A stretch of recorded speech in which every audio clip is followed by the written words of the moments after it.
자, 우리가 이제 그 듀얼 파티션에 대해서 조금 더 자세히 설명을 하겠습니다.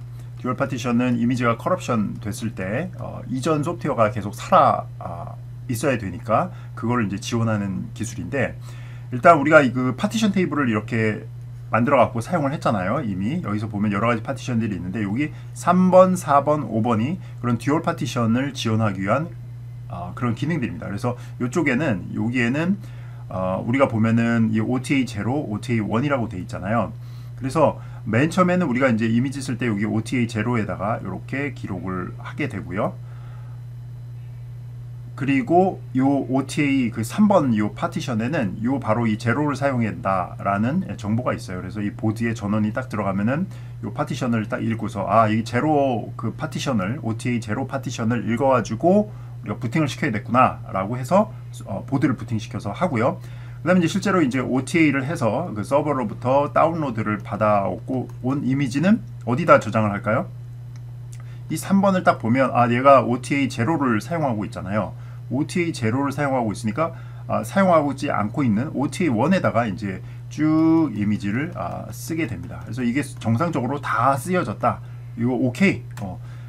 이미지 다 다운로드 받은 다음에 책섬 계산해 보고 하니까 모든 게 제대로 맞고 다 기록이 됐어. 그러면 요 3번 섹션에 가고 그 다음에 요 OTA 부분을 지금까지 0번을 했는데 이제는 1번으로 해 라고 1번으로 바꿔놓죠. 바꿔놓고 나서 이제 OTA가 complete, successful이다 라고 하게 됩니다. 그러면 이제 다음번에 부팅할 때는 이제 1번을 이용해서 하게 되고요. 그 다음에 또 OTA를 하게 되면 그 다음에는 사용하지 않고 있는 OTA 섹션이 OTA 제로니까 OTA 제로에 하게 되고, 이런 식으로 이제 번갈아 가면서 하게 됩니다. 이렇게 되면은 우리가 어떤 순간적인 전원이 나간다거나 네트워크 문제로 인한 그런 문제를 피해갈 수가 있죠. 이것이 바로 이제 OTA 할 때 파티션을 사용하는 방법입니다. 자, 그 다음, 그래서 이제 실제로 우리가 이제 OTA를 할 때 제일 중요한 게 뭐냐면 이제 서버가 있어야 되거든요. OTA 서버. 그래서 우리는 지금 현재 뭐 ESP 32 보드 하나만 있었는데, 우리가 이제 서버가 있어요. 우리가 MQTT 서버도 만들었잖아요. MQTT 브로커, 우리가 브로커를 만들었고, 이걸 해서 이제 외부 서버를 사용했는데, 이번에는 이제 우리가 OTA 서버가 필요하거든요. 그래서 우리는 뭘 사용할 거냐면은 OTA를 하는데 HTTPS를 통해서 하는 것을 한번 해보겠습니다. HTTPS는 HTTP secure죠, 그죠? 예, 그래서 이건 이제 암호화가 된 그런 채널을 이용해 갖고 이미지를 주고받는 그런 건데, 이거 하나의 웹서버라고 생각하면 돼요. 여러분들이 보통 기본적으로 HTTP 해가지고 땡땡 찍고 여기다가 뭐 www 해서 여러분들이 방문하고 싶은 주소를 쓰게 되는데, HTTPS를 사용하게 되면은 똑같은 이제 주소에 가더라도 주고받는 내용들이 서로 이제 암호화돼 가지고 중간에서 누군가 네트워크 도청을 하더라도 그 내용을 알아볼 수가 없고, 그게 이제 첫 번째 HTTPS를 사는 이제 암호화를 시키는 거죠. 암호화. 그 다음에 이제 두 번째는 뭐냐면은 이게 이제 그 인증을 해주는 거예요. 그러니까 예를 들어서 내가 인증이라고 하는데, 요즘 이제 피싱 사고 많이 일어나잖아요. 피싱 사고 일어나서 피싱 사고가 어떤 일이 발생을 하냐면은 어떤 이제 금융 사이트인 줄 알고 제가 접속을 하잖아요. 금융 사이트인 줄 알고 접속을 하는데, 알고 보니 그거는 이제 누군가 똑같이 복제해 놓은 사이트라고 하는데, 그런 것들에 대해서 어느 정도 이제 막아줄 수 있는 겁니다. 즉 이제 사이트를 인증을 해주는 거예요. 그래서 이 사이트는 진짜로 그 사이트가 맞다라는 거를 인증해주는 그런 기능도 할 수가 있습니다. 뭐 이런 부분에 대해서는 사실 요 강의의 영역가 참 해당되지 않기 때문에 요거까지만 간단히 얘기를 하고 넘어가도록 하겠습니다. 그래서 우리가 HTTPS를 이용해 갖고 OTA를 지원을 하는데, 요 이제 우리 서버를 하나 간단하게 구현을 할 거예요. 그런데 이제 HTTPS를 사용하기 때문에 HTTPS는 기본적으로 프라이빗 키하고 퍼블릭 키가 필요합니다. 즉 여러분들 이제 프라이빗 키와 퍼블릭 키의 개념을 알아야 되는데, 이게 이제 암호하는 거거든요. 그래서 어떤 이제 프라이빗 키나 퍼블릭 키는 어떤 문자열이라고 보면 돼요. 문자열이라고 생각하면 되고요. 자, 프라이빗 키하고 퍼블릭 키는 항상 쌍으로 돼 있어요. 뭐 서로 똑같은 문자열은 아니에요. 서로 다른 문자열이요. 그런데 우리가 어떤 뭐 메시지를 보내는데 hello라는 메시지를 보낸다고 합시다. 그러면은 이 hello라는 메시지를 갖다가 우리가 private key를 가지고, 이것도 문자열이라고 했으니까 이걸 가지고서 막 문자열 조합을 해가지고 새로운 문자열을 만들어내면 이게 바로 이제 암호화된 문자열이에요. 암호화된 hello가 나오는 거죠. 예. 그래서 이 암호화된 hello를 그 열어보면 실제 hello라는 말이 없어요. 뭐 이상한 문자열, 뭐 느낌표에 뭐 A에 N에 뭐 1, 2, 3에 뭐 이렇게 하고 쭉 이상한 문자열이 있는데, 이것은 결국 이제 hello라는 것은 똑같은 문자열이 되는 겁니다. 다만 이제 프라이빗 키로 암호화됐기 때문에 우리가 바로 눈으로 볼 수는 없어요. 그러면 이걸 이제 암호를 해독해 갖고 문자열을 봐야 되잖아요. 그때 이제 사용하는 키가 이제 퍼블릭 키입니다. 퍼블릭 키. 그래서 우리가 이제 이런 문자열을 받으면 이 퍼블릭 키를 이용해서 여기 뭐 물음표 AN123이라는 문자를 갖다가 퍼블릭 키를 이용해서 해독을 하게 되면 뭐가 나올까요? hello라는 문자열이 나오게 되는 것입니다.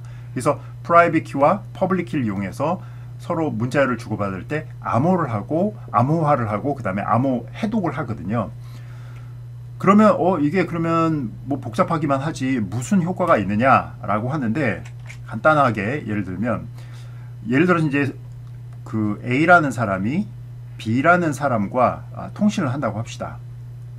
서로 통신을 하는 거예요. 그런데 이제 B라는 사람이 프라이빗 키가 있고 자기의 이제 프라이빗 키가 있겠죠. 이 B는 절대로 이 프라이빗 키를 남에게 알려주지 않습니다. 그러니까 자기만 갖고 있는 거예요. 그리고 이 프라이빗 키와 쌍을 이루는 반드시 퍼블릭 키가 있겠죠. 네. 퍼블릭 키도 얘가 만들게 됩니다. 그래서 이 A가 B한테 나 너랑 통신하고 싶어. 근데 암호화 해가지고 중간에 누군가 C라는 사람이 그 문자열을 가로채더라도 보지 못하게 하고 싶어 라고 요청을 하면 이 B는 자기 퍼블릭 키를 알려줍니다. 오케이, 이 퍼블릭 키는 누구나 다 알 수 있는 키이기 때문에 그냥 상관이 없어요. 그냥 뭐 중간에 C가 들어도 상관없습니다. C도 이제 퍼블릭 키를 이제 그 가로채서 도청을 해서 알았다고 합시다. 그럼 이제 A가 B한테 굉장히 중요한 정보를, 인포메이션을 보낸다고 할 때 이 퍼블릭 키를 가지고서 이 인포메이션을 암호화해서 보내게 돼요. 그러면 그렇게 해서 이제 암호화된 문자열이 도착을 하잖아요. 암호화된 문자열이 이렇게 딱 도착을 하면 이 암호화된 문자열을 해독할 수 있는 거는 B가 가지고 있는 프라이빗 키만이 해독이 가능합니다. 물론 모든 문자열을 다 조합을 해가지고 이걸 해보면 풀릴 수도 있는데, 그거 하기에는 현재 컴퓨터로는 시간이 너무 많이 걸리는 거예요. 다만 이제 양자 컴퓨터 이런 게 나오면 그런 것을 굉장히 빠르게 풀어낼 수 있다고 합니다. 그래서 양자 컴퓨터가 나오면 지금 현재의 암호 체계는 조금 더 이제 보완이 필요하겠죠. 하지만 지금 현재 컴퓨터의 성능 이런 걸로 봤을 때는 이 프라이빗 키를 갖고 있는 사람만이 이 암호를 풀 수가 있다라고 그렇게 생각하면 되겠습니다.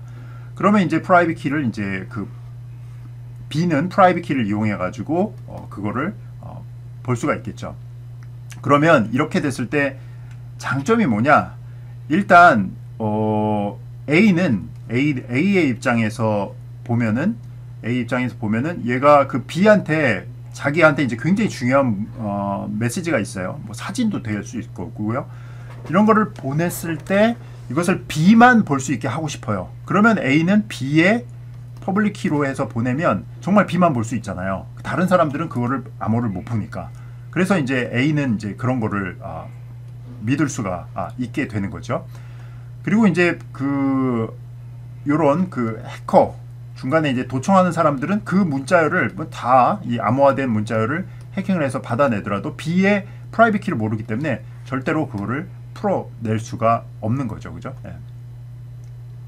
그리고 B의 입장에서는 보면은 이 암호화된 문자열이 왔을 때 이거는 진짜로 나한테 온 거구나 라는 것을 확인을 할 수가 있는 거죠. 네. 왜냐면 자기가 그걸로 못 풀면 자기의 프라이빗 키에 맞지 않는 퍼블릭 키로 된 거기 때문에 그런 것들은 이제 확인을 할 수 있기 때문에 이런 프라이빗 키와 퍼블릭 키 조합을 사용하게 됩니다.